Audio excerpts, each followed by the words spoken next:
बिल्कुल, तो जिस तरीके से सुनवाई आगे बढ़ रही है, अदालत की तरफ से साफ किया जा रहा है फिलहाल पहले जैसी स्थिति बनी रहे, ये जो सुप्रीम कोर्ट की तरफ से कहा गया है। उसके बाद आगे बढ़ते हुए अब अदालत की तरफ से कहा गया है अभी वक्फ बोर्ड या काउंसिल में नई नियुक्ति ना हो। और यह महत्वपूर्ण इसलिए हो जाता है क्योंकि वो दो बिंदु जिस पर अदालत की तरफ से आज भी कहा गया, जो सीजेआई ने कहा, हम दो बातों पर जोर दे रहे हैं। उनमें से एक बात यही थी कि आखिरकार वक्फ बोर्ड में गैर मुस्लिम शामिल क्यों किए गए। इस पर कल अदालत की तरफ से कहा गया था कि क्या हिंदू ट्रस्ट में आप मुसलमानों को जगह देंगे क्या। और ऐसे में अब आगे बढ़ते हैं, जल्दी से सुनते हैं आगे सुनवाई कैसे बढ़ रही है। अंकित,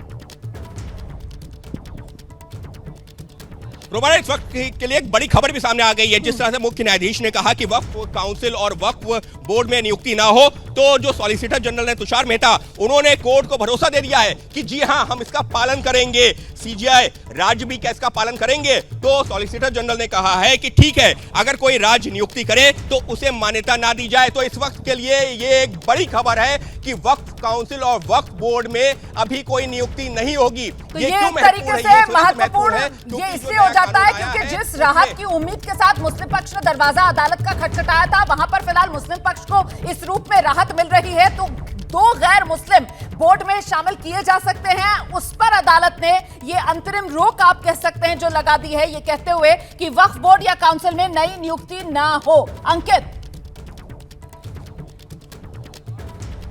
बिल्कुल, ये एक बहुत बड़ी खबर है क्योंकि मुस्लिम पक्ष जो यहाँ पर यह तमाम जो याचिका करता है, तो उनका यही कहना था कि वक्फ बोर्ड जो कि जो मुस्लिम समुदाय के से जुड़ा हुआ है, आखिर उसमें गैर मुस्लिम लोगों की नियुक्ति क्यों की जा रही है, उसको लेकर के दलील दी गई थी। तो सुप्रीम कोर्ट ने अपना अंतरिम जो है, ये हम कह सकते हैं कि एक तरह से विचार रखा है।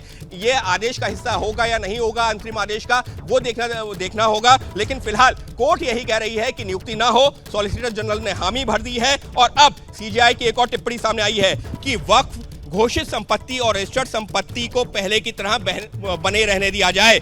यानी कि साफ तौर पर कोर्ट ने यह भी कह दिया है कि जो संपत्तियां जैसे थीं उसको अभी वैसे ही बने रहने दिया जाए। तो एक तरह से रोमाना, हमको इसको आसान शब्दों में ये जरूर समझ सकते हैं कि कोर्ट ये कह रही है कि जिन प्रावधानों पर ऐतराज है उनको वैसे ही बने रहने दिया जाए, यथास्थिति बरकरार रहे। और बड़ी खबर आ रही है, बड़ी खबर यह आ रही है कि कोर्ट ने कह दिया, मुख्य न्यायाधीश ने कहा है कि मैं आदेश लिखवा रहा हूं, अब बीच में मत बोलिए। यानी कि कोर्ट इस मामले में इंटरिम ऑर्डर जो इसको हम कह सकते हैं अंतरिम आदेश, वो देने जा रही है। और अब ये आदेश अपने आप में काफी महत्वपूर्ण है क्योंकि अब तक जो टिप्पणियां सामने आई हैं वो तो ये इशारा कर रही हैं कि कहीं ना कहीं जिस मांग को लेकर के याचिकाकर्ता आए थे, कोर्ट ने उनसे कुछ हद तक इत्तेफाक रखा है, लेकिन फैसला लिखवाना शुरू हो चुका है। जो आदेश देना है वो शुरू हो चुका है और कोर्ट ने साफ कह दिया है कि ये मैं आदेश देने जा रहा हूं। हालांकि इसको हम ये जरूर कह सकते हैं कि ये इंटरिम ऑर्डर होगा, अंतरिम आदेश होगा, लेकिन निश्चित तौर पर एक बड़ा आदेश जिस पर नजर टिकी हुई है। जी।